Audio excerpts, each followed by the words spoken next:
Chapter 7. A School for Heroes. As the day wore on, it became clear to Murph that the story of his dramatic announcement in the CT lesson had spread through the school like wildfire. People were passing it on faster than a bout of nits. And yet, despite this newfound fame, Murph felt very alone.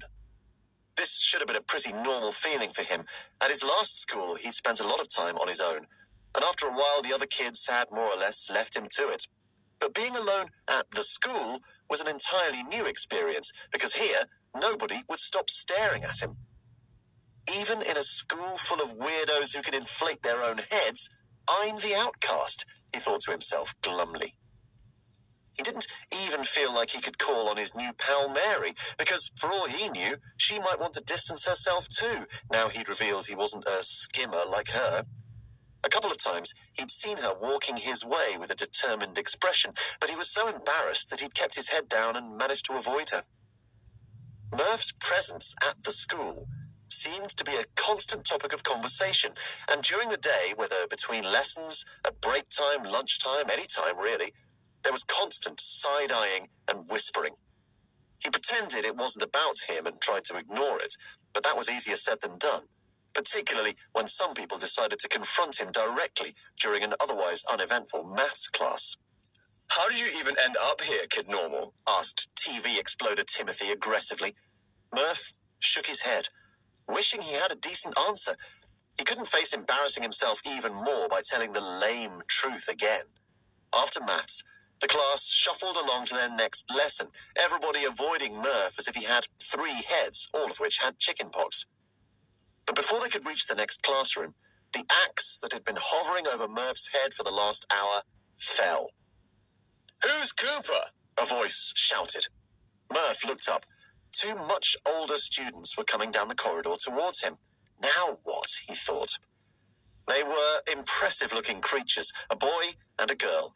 The boy was handsome, dressed in a smart blazer. The girl was wearing sunglasses and had long, straight black hair. Murph noticed she was fiddling with some sort of phone with a green light on it, but she put it away as she approached the class. "Cooper?" she repeated. "Which one's Cooper?" There was no need for him to answer. Everyone else had retreated, leaving him on his own in the middle of the corridor like a sad island. "Come on," said the wavy-haired boy. "Head's office." He gestured over his shoulder with a thumb and marched off. The others, who were watching from a distance, started mumbling as Murph was ushered away. "Do you think he's for it?" someone whispered. "Back to normal school for Kid Normal," said another voice as he turned the corner. "What's going to happen to him?" someone else asked. The whole class was quietly simmering with nosy excitement and speculation as he trudged off. This is it, thought Murph, as he shuffled down the corridor. At least he could claim the world record for shortest stay ever at a weird school for weirdos. He suddenly felt frustrated. He would never get to know more. He was bewildered by it all, sure, but this school was the most interesting place he'd been in ages. And much like you do before leaving for the airport at the end of a holiday, he took one last fond look at his surroundings before they were just a surreal memory. They headed past classrooms where the next lessons were just beginning.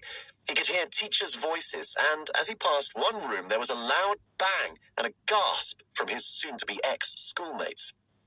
The old caretaker hurried down the corridor with a fire extinguisher and looked at Murph quizzically. Murph noticed the name Carl written on the white embroidered badge on his blue overalls.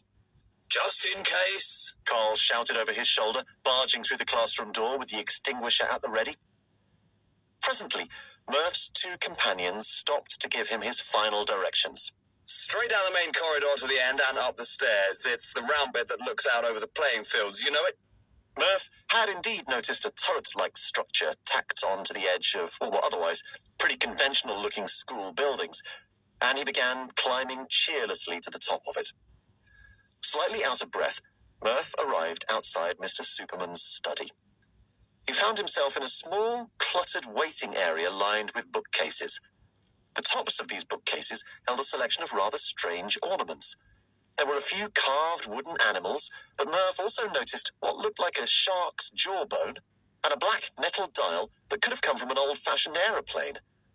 A yellowing poster showing a snowy mountaintop was tacked to the wall, beside a black and white photograph of a large waterfall.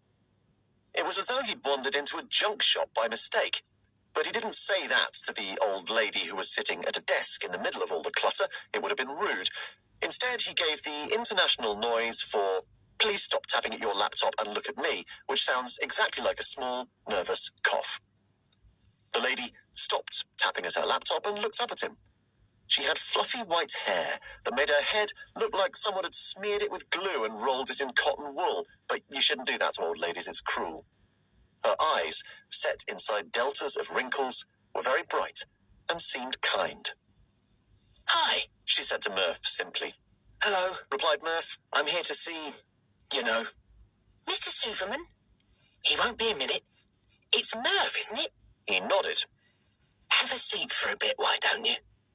Murph looked round and saw a row of hard plastic stools in front of one of the bookcases. Once he was uncomfortably sat down, an uncomfortable silence grew, just to add to the general air of uncomfort.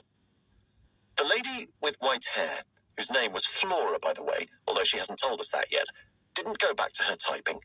Instead, she gazed at Murph intently as he balanced on his plastic perch like the world's unluckiest gnome. "Well, you're a turn-up for the books, aren't you?" she said after a moment. Murph only raised his eyebrows in reply. "How did you manage to end up here, I wonder?" she went on absently, almost to herself. She smiled at him, and her kind face crinkled up like a friendly, crumpled crisp packet. And suddenly, Murph was telling her everything. His mum's job, the friends he missed, the awful new house, it all came spilling out. As he spoke, he realized that he'd wanted to say a lot of this out loud to his mum for a long time, but he'd been keeping it bottled, as he knew she felt guilty enough as it was. But now, he just couldn't help himself. This nice grandma-ish lady had appeared, and he let rip. "And now they found out I don't have one of these dumb capabilities, I suppose they're going to throw me out," he finished. For a nightmare moment, Murph thought he might be about to cry, but he'd become an expert at cutting that feeling off and pulled himself together just in time. The white-haired lady smiled at him again. "Well, you're quite the worrier, aren't you? But it always helps to have a chat about it, I find." She inclined her head respectfully. "Picking the right people to share your worries with, that's the important bit. These things have a way of coming out in the wash anyway," she went on, which is the sort of thing that older ladies often say. In fact, it was a favourite saying of Murph's grandma, although he hardly ever got to hear her say it, because they'd had to move so far away. "My name's Flora, by the way," confirmed Flora. "You'll usually find me here outside the head's office, so if you feel it's all getting on top of you, you come and let me know, all right? I'm here to listen if you need me. I'll go and see if he's ready." Flora gave him a reassuring wink and disappeared through the head teacher's office door. Even though he was still convinced he was about to be told to find a new school, Murph had started to feel about 2% better, which was a significant improvement on the last few weeks and took him to a grand total of 5%. But it had been good to talk to someone about it all, he realized. He sighed and prepared himself as Flora came back out of the office and gestured to him encouragingly. When he stepped inside, Flora nodded kindly, shuffled out, and closed the door behind her. "Ah, yes, Mr. Cooper, come in," said the head teacher, ushering Murph over to his desk and striding across to a window, which he decided to stare out of in order to appear more impressive. Murph just thought he was being odd, and as he didn't have a face to look at, his gaze wandered around the room, taking in his surroundings. The office was round, with large picture windows on all sides overlooking the fields at the back of the school and the patch of woodland behind them. In between the windows was a series of framed pictures of a much younger Mr. Superman in a tight-fitting red costume.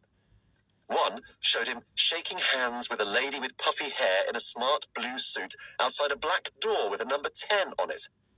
In another, he was holding a small kitten and looking very pleased with himself.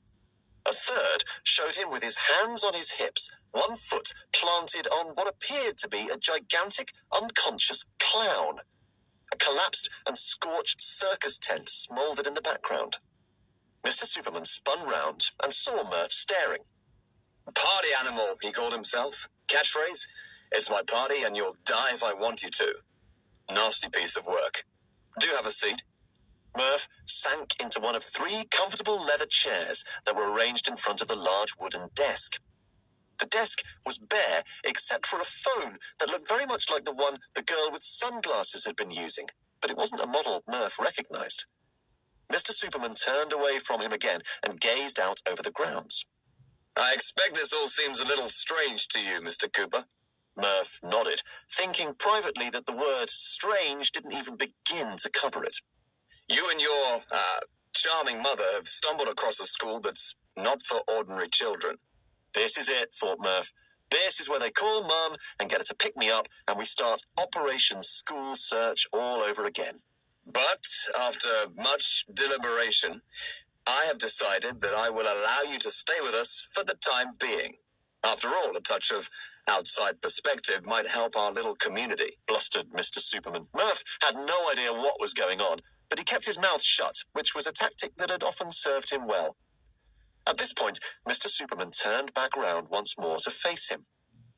His arms, underneath his grey jacket, seemed to be bulging more than usual. It looked as if his biceps might make a bid for freedom at any moment.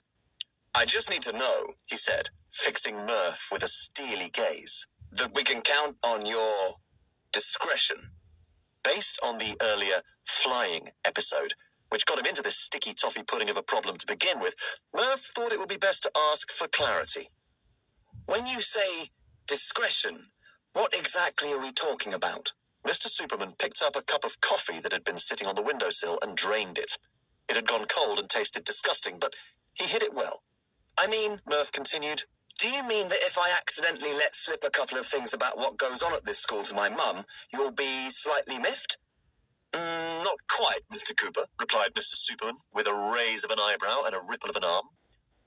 Or is it more like, don't under any circumstances breathe a word to anyone about the secret school or you'll be killed, suggested Murph. Ha! replied Mr. Superman, banging a hand on his desk and denting it. The smile suddenly vanished from his face. Yes, the latter. He seemed to relent slightly. Well, probably not killed, he added kindly, but certainly, well, as I say, I'm sure we can count on your discretion. There was a silence, as if they'd both forgotten their lines in a rubbish school play. Murph volunteered the start of one. He was cut off immediately. It wasn't his turn to speak. Cooper, it's perfectly simple. Do not tell anyone outside of the school about the school. Do you understand? There was a crunching noise as Mr. Superman absent-mindedly crushed his coffee cup into a fine powder with one hand before pouring the remains into the bin. Murph thought he got the message.